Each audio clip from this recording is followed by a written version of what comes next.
Muy buenas tardes con todos, siendo las 4:08 de la tarde del 11 de octubre del presente año. Nos encontramos Javier Galut, Antonella Nunura, Manuel Cuadra, Lorena Girio, Alondra Flores, Ana Paula Gallegos y quienes habla Andrea Paiva, estudiantes del 12º ciclo de la carrera de Derecho de la Universidad de San Martín de Porres. Nos encontramos realizando la presente entrevista al señor Jorge Rodríguez, que es el responsable del área de presupuesto de la Procuraduría General del Estado. El señor amablemente va a responder algunas de nuestras interrogantes, para lo cual vamos a dar inicio a las preguntas. Señor Rodríguez, en primer lugar, muchas gracias por aceptar la invitación. Vamos a pasar cada uno a realizar una pregunta en torno a los temas que hemos venido evaluando a lo largo del ciclo.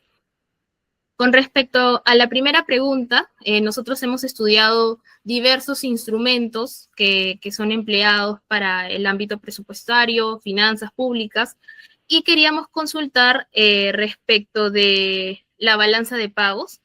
Conocemos que es una herramienta clave para anticipar posibles variaciones, y frente a ello queríamos saber si la misma era utilizada en la Procuraduría, cuál era su utilidad y si nos podría dar mayor alcances al respecto. Bien, gracias Andrea. Y de repente me van a disculpar un poco por la bulla del entorno, pero espero que se me escuche claro.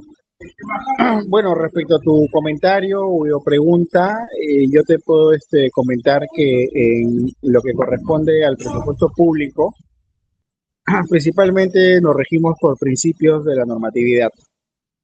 En este caso, y siendo puntual, nosotros los que trabajamos en la administración pública y desarrollamos actividades del sistema administrativo de presupuesto público, nos regimos principalmente por la ley de presupuesto.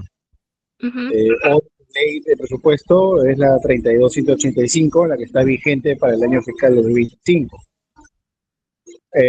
Bajo ese marco normativo, nosotros aplicamos la política no exacta y específicamente de balance de pagos, pero sí tenemos una regla que es los ingresos y gastos. En otras palabras, digamos, una entidad pública o el Estado en general no podría gastar más de lo que genera como ingresos. Siempre tiene que haber el equilibrio, ¿verdad? Entonces, es el principio fundamental y principal para el desarrollo de esta función. Luego que existe este equilibrio, justamente esto se aprueba a través de esta normatividad, de la ley de presupuesto que te comento inicialmente, ¿no? Y ese es instrumento en que autorizan a todas las entidades del sector público a, digamos, autorizar los créditos presupuestarios para el ejercicio fiscal.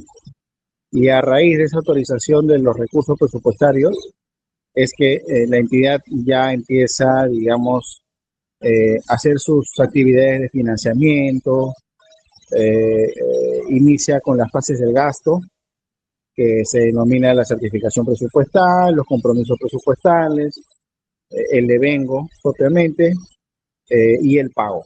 Entonces, es una regla que, como repito, se marca la normatividad presupuestal. Es lo que un poco te puedo dar como alcance respecto a tu primer comentario o pregunta. Perfecto. Sí, entendemos el giro entonces y la importancia que tiene, bueno, este concepto en el marco de la Procuraduría y el presupuesto en general que se maneja en la entidad. Ahora le corresponde el turno a Antonella Nunura. Ella va a formular la siguiente pregunta. Adelante, Antonella.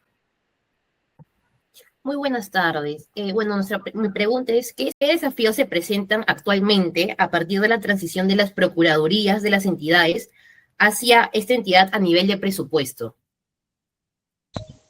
Ya, fíjate, mira, la Procuraduría General del Estado es un pliego presupuestario y a la vez es una unidad ejecutora. Ok, esto significa que nosotros, como tal, tenemos autonomía administrativa, económica, presupuestal y funcional. Entonces, abordando tu comentario y o pregunta, nosotros estamos trabajando un proceso denominado transferencias o incorporación de las procuradurías públicas de los tres niveles de gobierno: gobierno nacional, gobierno regional y gobierno local. Este procedimiento se enmarca en un plan de implementación y así se denominan los instrumentos de gestión de nuestra entidad. Este es un plan de implementación progresivo. ¿A qué me refiero con esto? A que las procuradurías que se van a incorporar a nuestra entidad buscan justamente esa autonomía, la que te decía hace un momento, ¿no? Su autonomía económica, administrativa, presupuestal, pero sobre todo funcional. En ese sentido, entonces, tenemos nosotros un plan en el cual se ha iniciado ya hace 2 años. Se están incorporando a nuestra entidad estas procuradurías, estas oficinas que hoy están en las distintas entidades, ministerios, organismos descentralizados, ¿no? Y esta transferencia evidentemente enmarca, además de su personal, ¿no?, que desarrolla sus actividades y funciones en tema presupuestario y administrativo. Es un proceso progresivo, te repito, y está planificado terminar en el año 2027. Es un poco lo que te puedo, en resumen, darte como alcance sobre tu comentario o pregunta. Ok, muchas gracias, muy amable. Listo, muchas gracias. Continuamos ahora con Lorena Girio. Ella va a formular la siguiente pregunta. Adelante, Lore. Buenas tardes. Bueno, la siguiente pregunta es respecto a ¿qué instrumentos de planificación sirven de base para la programación presupuestal? ¿Qué tal, Lorena? Buenas tardes. A ver, cuando hablamos sobre instrumentos, sobre la planificación, efectivamente sí están normados y sí es de aplicación obligatoria para los que trabajamos en la administración pública, además de lineamientos, directivas, etcétera. Entonces, el presupuesto y la planificación son 2 sistemas administrativos que tienen que estar ciertamente, entre comillas, como conectados o como casados, y darte este término figurativo, existe pues dentro de un, digamos, un matrimonio, digámoslo figurativamente, en donde existe algunos desequilibrios en el proceso de... Antes de nosotros iniciar una formulación o programación presupuestal, evidentemente tiene que haber una planificación previamente. Y esta planificación, digamos, yendo técnicamente al nombre estricto, se le denomina el plan operativo institucional.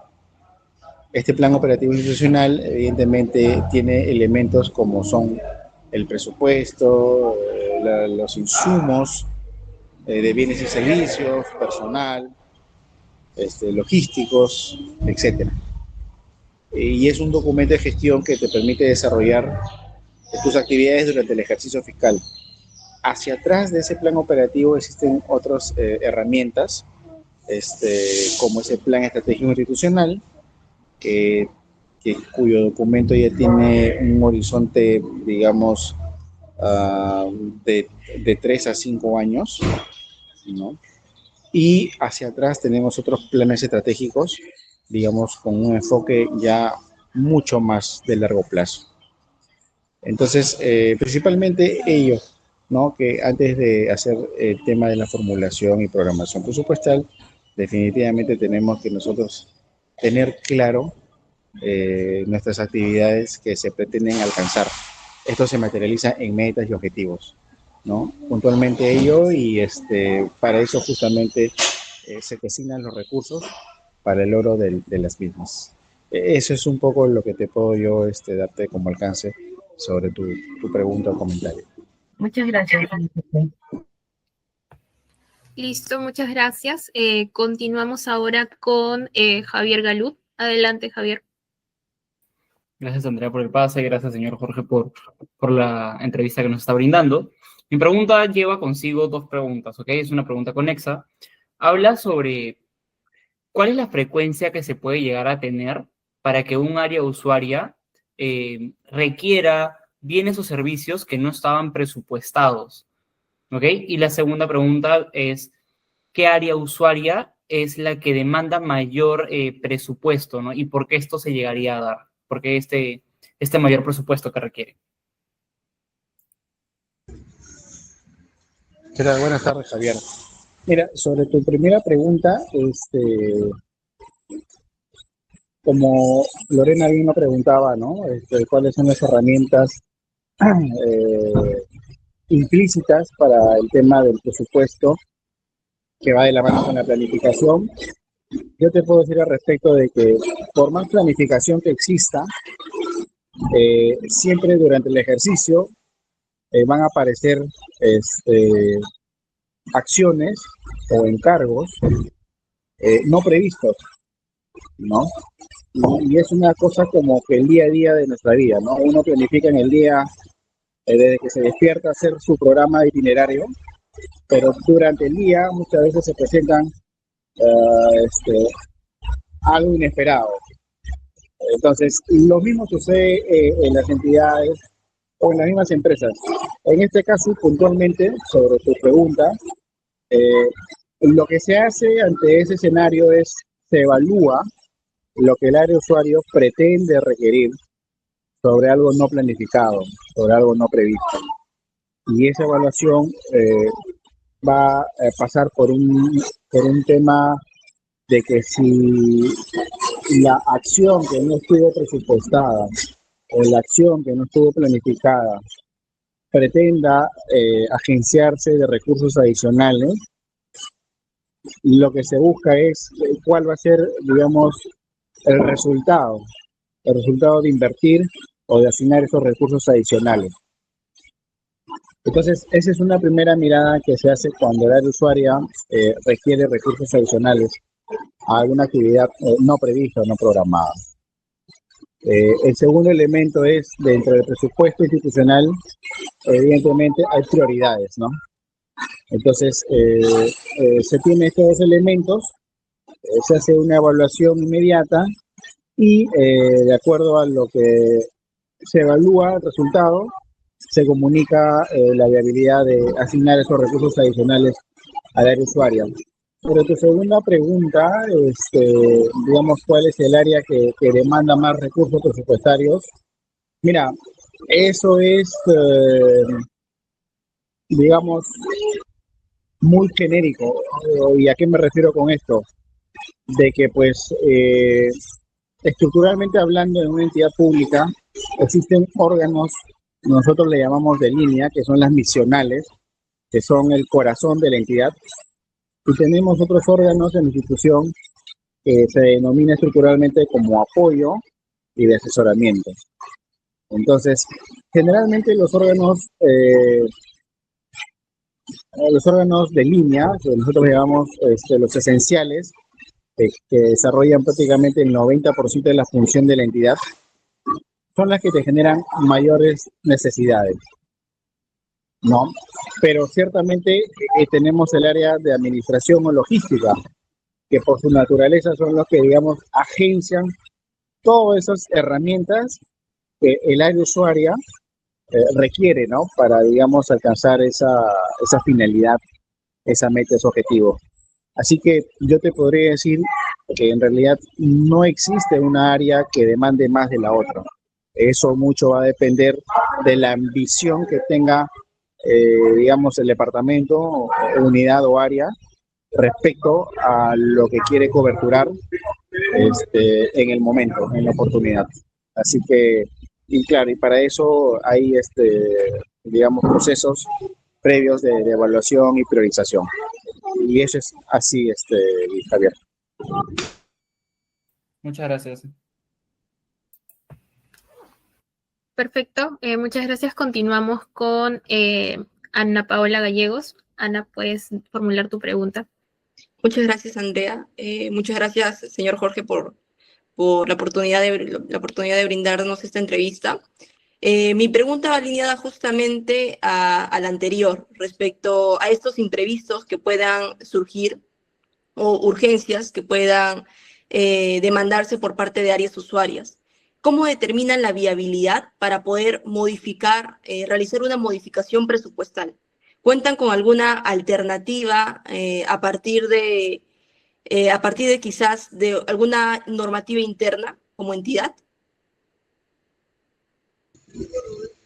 ¿Qué tal, Ana? Buenas tardes. Mira, interesante tu pregunta porque sí, efectivamente, dentro de cada entidad estatal, además de las directivas, las normas, los lineamientos y la ley propiamente, existen lo que yo denomino protocolos. Y estos protocolos recaen finalmente en la prioridad que tiene el titular de la entidad. Y cuando me refiero al titular de la entidad, me refiero a la máxima autoridad de la unidad ejecutora del pliego presupuestario, la entidad pública en sí. En ese sentido, cuando, digamos, se presentan necesidades no previstas o se requiera asignar recursos adicionales, porque de pronto los recursos ya aprobados no son suficientes, entra a una etapa de evaluación. Una evaluación desde la planificación, una evaluación desde el presupuesto y una planificación desde el ámbito logístico. Cuando voy al tema de planeamiento, vamos a evaluar el tema de cuál es el objetivo, cuál es la finalidad, cuál es la meta que se pretende alcanzar con esta intervención y sobre todo el resultado y el impacto. Luego vamos al componente presupuestal, ¿no? De que si la entidad tiene los recursos necesarios para reorientar o repriorizar para esa intervención, o si se requiere recursos adicionales. Y para eso sí existe un mecanismo. Y como ustedes sabrán, de repente no lo conocen, nosotros se nos autorizan recursos presupuestarios a través del Ministerio de Economía y Finanzas, ¿no? Del Tesoro Público. Y son mecanismos que están en nuestras normatividades. Y cuando hablo sobre el componente logístico, hay que tener muy en claro de que si esa necesidad y si ese recurso presupuestario se programa o se cronograma en el ejercicio y son factibles de ser ejecutado, o sea, gastado, magnífico, ¿no? Tenemos una ejecución del 100% sobre lo que se ha focalizado en ese problema.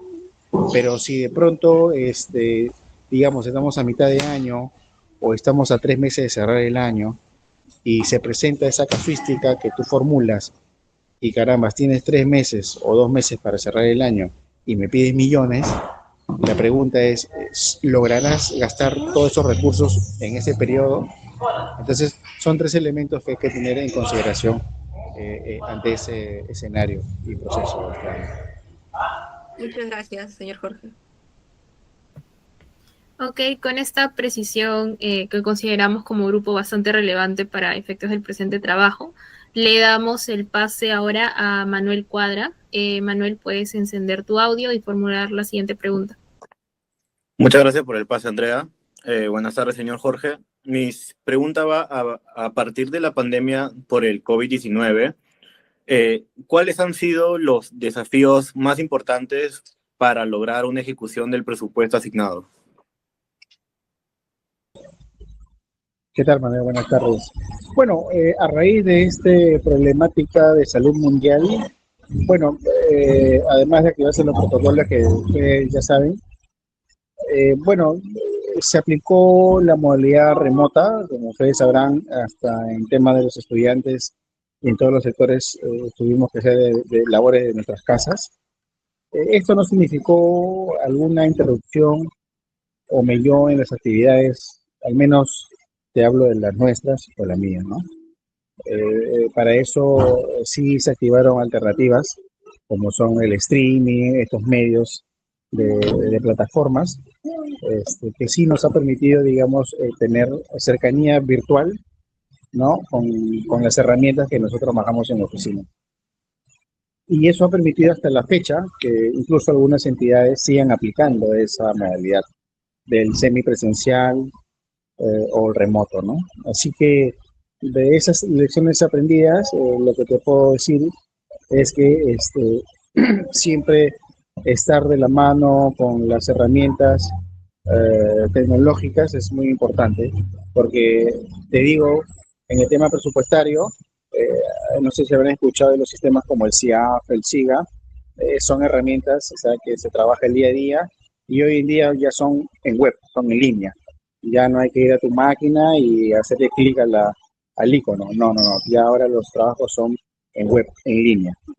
Así que, y eso es un tema de innovación del sector público y también del sector privado, me imagino, ¿no? Así que sí, se ha logrado buenas enseñanzas sobre ese problema que hubo hace unos años atrás. Muchas gracias por su respuesta, señor Jorge. Listo, muchas gracias. Es una pregunta bastante importante y de mayor atención considerando los años que hemos atravesado de pandemia y que definitivamente en el caso de algunas entidades pudo haber tenido un impacto ya sea positivo o negativo respecto de su ejecución presupuestal. Para cerrar, muchas gracias por la respuesta antes brindada. Ahora ya para culminar con la presente entrevista, le vamos a dar el uso de la palabra a Alondra Flores, quien va a cerrar. Alondra, ¿puedes dar inicio a tu intervención? Doctor, buenas tardes. Para cerrar esta enriquecedora entrevista, quisiera abordar un tema que resulta fundamental en la gestión pública moderna. Es transparencia y la rendición de cuentas en el uso de los recursos del Estado. En ese sentido, mi pregunta final es la siguiente. ¿Qué mecanismos utiliza la Procuraduría para asegurar la transparencia del gasto público? ¿Y se promueve alguna iniciativa interna para fortalecer la rendición de cuentas o la participación ciudadana? Ok, bien, Andrea. Sobre tu pregunta, fíjate, nosotros por naturaleza funcional pertenecemos al nivel de gobierno nacional. Entonces, ciertamente sí pasamos por esos mecanismos de supervisión, de control. Como bien sabemos, estamos sujetos a ser auditados y esto lo realiza la Contraloría General de la República. Asimismo, tenemos un mecanismo, un procedimiento que es efectivamente la rendición de la Cuenta General de la República, en el cual, a través del sistema administrativo de contabilidad pública, se hace o se elaboran los estados financieros y presupuestarios, ¿no? Sujeto, como repito y como dije inicialmente, sobre los mecanismos y directivas y lineamientos que correspondan. Además de ese proceso, como dije hace un momento, también nos sujetamos al tema del control interno, que es desarrollado a través de los órganos de control interno de cada entidad, y también externa, a través de la Contraloría General de la República, ¿no? Que es básicamente una evaluación del uso y de la aplicación de los recursos y los fondos públicos. Entonces, ciertamente todas nuestras actividades que desarrollamos dentro de la entidad está sujeto a ello. Y evidentemente de la evaluación que se aplica, hay un pronunciamiento del auditor. En algunos casos son favorables, en algunos casos se aplican las recomendaciones, ¿no? Y las medidas correctivas para justamente superar esas deficiencias. Y los casos más graves ya recaen a otros elementos de juicios que ya, digamos, son de instancias ya a niveles administrativo o penal, si es que existiese, en el caso, alguna desviación de los fondos públicos o lo que denominamos malversación. Y en casos que se puedan dar sobre ello. Así que sí, nosotros sujetamos a esos tipos de controles y auditorías, definitivamente. Muchas gracias, doctor Rodríguez, por su respuesta. Agradecerle también por su tiempo y por compartirnos su valiosa experiencia en la materia. Doy el pase a Andrea para que dé el cierre. Sí, Gracias, bueno, sí, muchas gracias, señor Rodríguez, por su tiempo. Ha sido una experiencia bastante valiosa para nosotros, que seguro va a ser de bastante utilidad para culminar con éxito el curso de Finanzas Públicas. Y bueno, en nombre de todos nosotros, nuevamente le damos las gracias y bueno, que pase una feliz tarde y hasta una pronta oportunidad. Hasta luego. Muchas gracias. A ustedes, jóvenes. Gracias. Muy buenas tardes. Buena oportunidad.